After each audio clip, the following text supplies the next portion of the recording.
again, good afternoon. Nandito po ako ngayon sa Bacoor, Cavite, kung saan may pinuntahan po akong hospital at kami po ay merong pinausap at dinalaw. At ngayon po nandito kami ngayon sa Bacoor SM. Ba't parang ang ganda ng aura ko ngayon dito? Oh?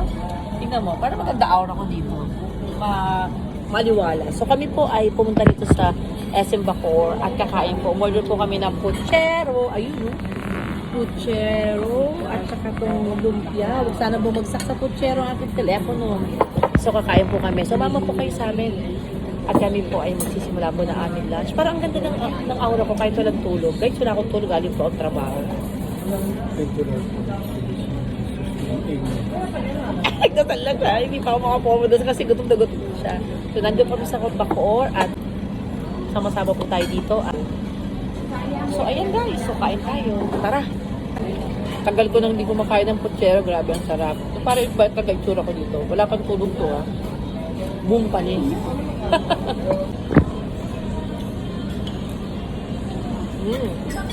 Ay, wanggi. My God. Nilaw-law ko na. Yan ko ba? Wala nang laman. Oh, I have one. I have one. There's still one here. I don't know how to check it. There's a lot of, oh. Ayun, oh. Ayun pa, oh. Siyempre sa akin yun. Grabe guys, pinagpawisan ako. Kinakain ko kasi yung mais. Inubos ko lahat ng mais sa puchero. Masarap yan. Grabe, grabe.